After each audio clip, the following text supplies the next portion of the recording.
gigets niya. Katulad kahapon, Teacher's Day.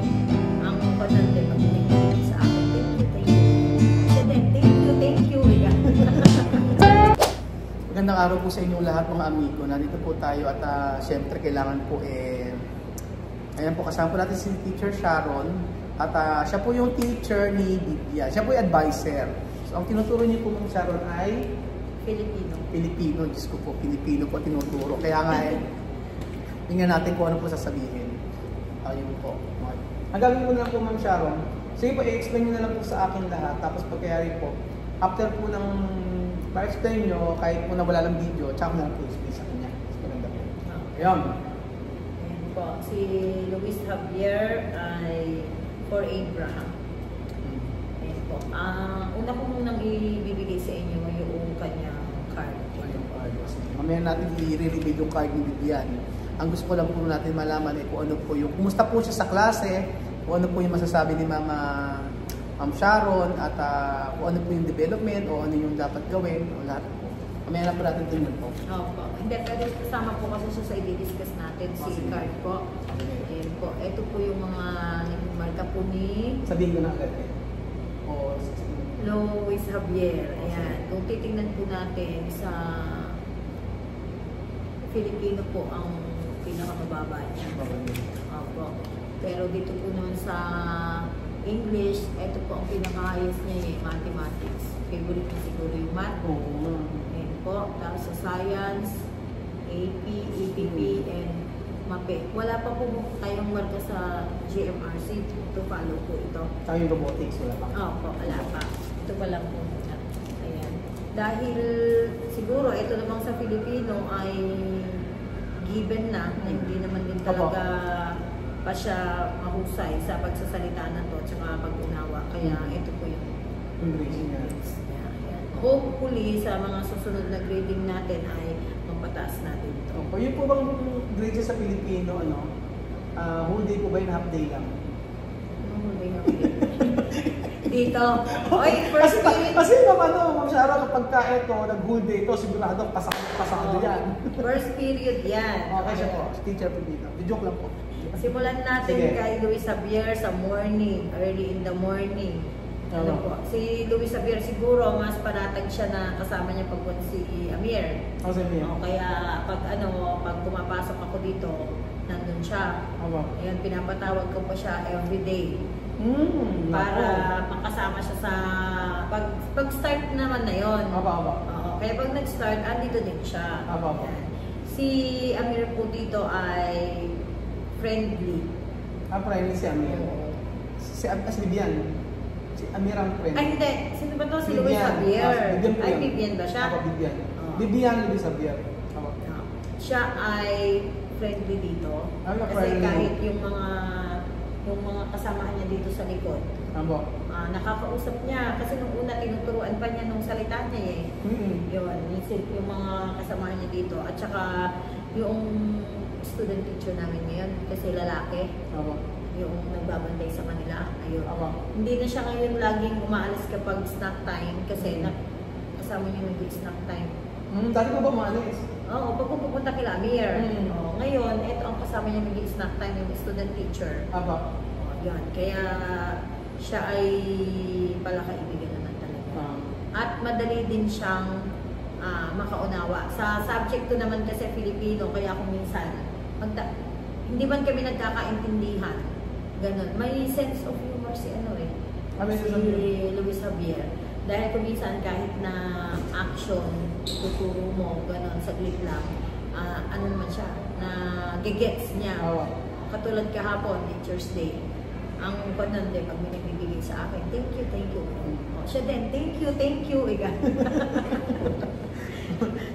At least yung pakikipag-communicate niya, inaano naman niya, pinipilit niya na nakakapag-usap siya. Noong, kung mapapansin niyo, noong nag-buwanang wika tayo, diba, practice. Ayun, siya yung nanguna na nakikipag-practice dyan, nang babawal-bawal. Parang kuya-kuya din siya ng ibang mga lalaki. Kasi malaki niya, 14 Ay, 14 na ba siya? 14 na po Kaya kuya-kuya siya. Pag sinabi niyang mag-line, pinagla-line niya yung mga ka-line niya. Doon, medyo okay naman sa sa communication nila ng action. Kaya lang talagang sa pagsasalita. Kailangan talaga magsalita. Meron ba siyang tutor ng Wala. lang? Hindi po kasi namin mapatutor yun kasi po yung pag-uwi po nila, ginagabi na po sila. Yung kasanang kahit yung salahatan sa kanilang magkakapatid, isahan na lang. Isahan na lang. Yung pagsasalita sana na gano'n. Pwede po siguro i-suggest, no? Halimbawa po kasi uwi nila, halimbawa 3:30. Pwede kahit isang course po, kahit isang teacher lang, ano? Yun sila lahat. Yung Kaya sila lang, lahat. yung dapat makaka-communicate din. Hindi sila kakausapin ng salita nyo. Nila. Yun ang pinaka-best siguro. Yung isa kasi, estudyante ko din kasi yung nasa baba. Si Maria. Si Maria. Oo. Siya pag ilang ulit na nagbasa ng Tagalog, yun alam niya. Alam niya na. Pero, Maano siya, mas maano siya. ano siya? Na nakaka-gets ng Tagalog. Tama. Yung ganun sana, sila na parang magkakasabay na sila. Tama. Para, Kayo rin po anong teacher niya sa Pilipinas? Si Maria po? ni Maria. Tapos ano pa po nung about kayo? Ayun po. Kay Luis Javier? Si Luis Javier naman ay hindi naman siya, ala naman nasasabi ng mga teacher niya sa kanya, kaya sa palagi ko, okay naman din siya. Hindi naman po bully? Hindi naman. Hindi naman siya bully, gano'n. Siguro baka sa kapatid lang talaga siya bully. O baka Bully sa kapatid eh. pero maano siya, okay naman sila. Kasi pag minsan lalabas sila, magkakasama naman silang bumababa. Lalo na sila ni Amir. O minsan si Amir nandito, ganun siya naman doon. Ako. Pero sa mga classmate niya, okay siya. Wala siyang problema sa mga classmates. Kaya, wala problema sa mga matured naman na siya. Eh pagdating po sa klase, paano naman po maano naman siya? Yung sumasagot naman? Oo. Sa Pilipinas sa akin, lalo na pag nag-spelling kami, pag sinasabi niya na hindi niya kaya, sasabihin ko lang na kaya mo yan, tapusin mo. Nakakagawa naman siya. Nakakagawa naman. Oo. Pag nag-ano kami, nag-spelling kami, hindi naman siya nasisiro. May mga nai-spell siyang mga Tagalog na na salita. Ganun. Tapos nakakapag-pass din siya ng activity namin na chinecheck ko. Kaya okay naman siya, nag-strive naman siya para siguro makatapos din. Ako. May katabi naman siya. Itong next week siguro magpapalit-palit ako ng katabi para kahit pa paano. Opo, maganda nga po yun, no? Ay grading period. Opo. Opo. Halimbawa po ba sa bahay, ano naman ang ating observation sa kanya? Sa bahay po, si Bigyan kasi, ano siya sa, sa mga kapatid niya. Para siyang sa akin, hindi ko po naman po kasi nakakasama mag-api. Bali, nakakasama ko lang po sila pag Sabado, Linggo, ganyan po. Napasin ko kasi kay Bigyan, maano siya sa mga kapatid niya. Gusto niya lagi itama yung mga kapatid niya. Ganon. Kumbaga pagka maloko yung mga kapatid niya, talagang sinasaway niya, gano'n. Pero nung una, mabuti talaga siya sa mga kapatid niya. Lagi niya napapalo. Kuyang-kuya? Kuyang-kuya siya. Yun nga. Hindi ko lang nagugustuhan siguro sa yung pagka nagtatalo sila mag-nanay. Kasi 14 years old na. Kumbaga, parang yung bata, alam niya na, parang iniisip niya na alam niya na lahat. Which is, eto naman, yung nanay naman niya, gustong sabihin na hindi ganyan ang tama, ito ang tama. Ganyan na papa. Matapang siya? Mas matapang si Amir. Oo, si Amir matapang. Pero madaling makisama si Bigyan sa mga kapitbahay natin. Yan. At saka gusto niya yung mga sports. Gusto niya. Eto siguro yung nagbabadminton sila ngayon sa Nagba-badminton mo? sa PE nila. Oo. Oo, bumababa sila sa baba. Yan. Nakikipaglaro naman siguro siya doon. Tanungin natin yung sa mami, ikaw, ano napansin mo kay Bigyan sa bahay? Kaya po observasyon kay Bigyan, está en casa. Está bien, no tiene problema. Se esfuerza mucho. Está muy bien. Está bien. Okay naman daw po siya sa bahay sa atin. Tumutulong ba sa mga gawain? Gumagawa sila. Gumagawa. Pagdating ko sa bahay, masipag talaga sila. Masipag sila. Tapos nung isang araw nga po, yung taas namin, yung bubungan, yung bahay kasi nila may tumutulo. Siya nag-ayos nila. Ng mga bull kasi, masipag sila dalawa. Masipag. Hindi ko na inuutot siya na. Siyempre kung sa iba, babayad ko pa yun. Sila mismo nagpusa. Hindi maganda pala. Masipag kasi. Kaya nga, ang napapansin ko lang sa talaga, ang siguro yung big nila, siyempre, sa communication, sa Tagalog at sa English. So, pag nagtagal na sila dito, depende sa mga kapitbahay, hindi pa rin sila... Sa mga kapitbahay ito, chismosa. Hindi, nakikipag-isa na gano'n. Nakipag-usap naman po, pero chismosa talaga. Joke lang. Hindi ko mapigilan talaga kasi ganito talaga po bibig ko. Mga kasama niya, ay nakaka-ano na din si Chamame sa labas ng... Oo nga po, minsan nakita ko na sa tindahan ng pagchismisan.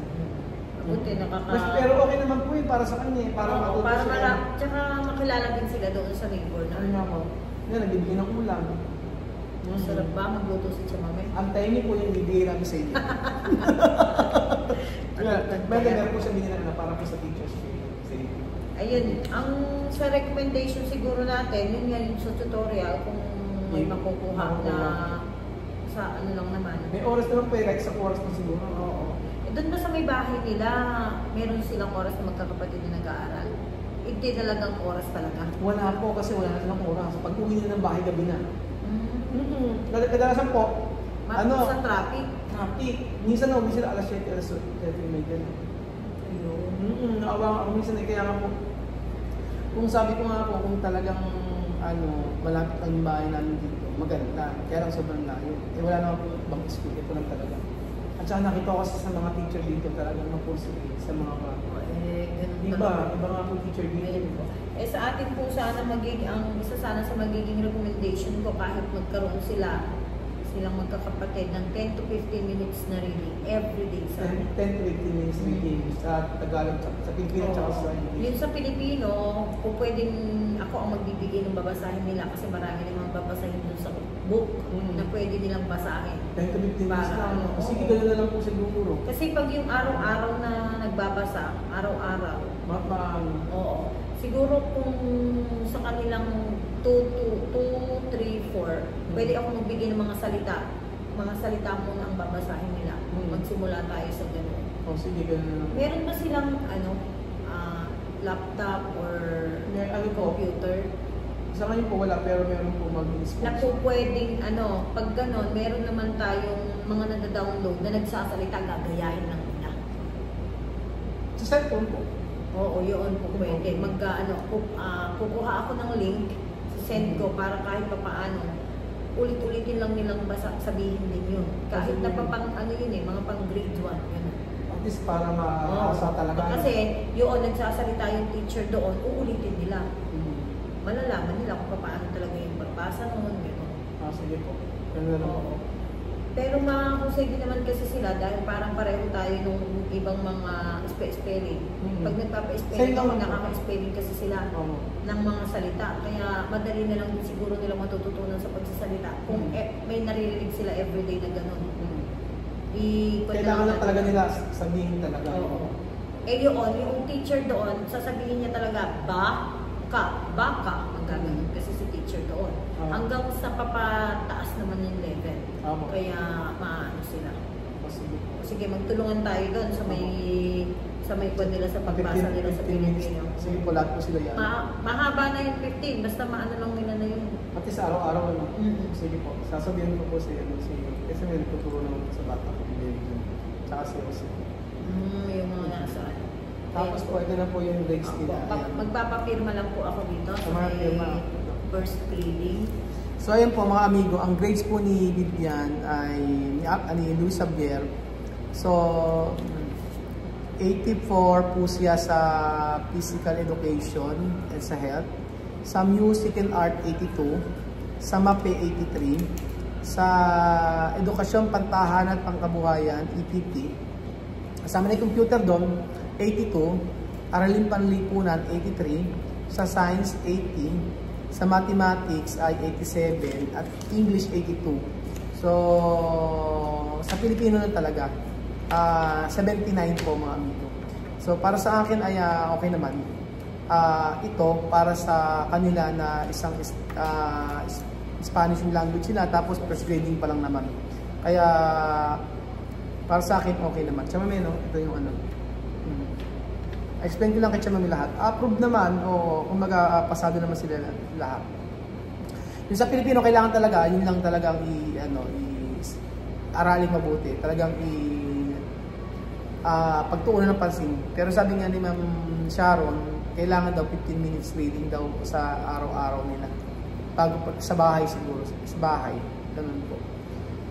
So, ayun, kung pagbabasihan ko naman silang tatlo, ayun, babasihan ko silang tatlo, 84, si Ali Matay si Miss. Ayan,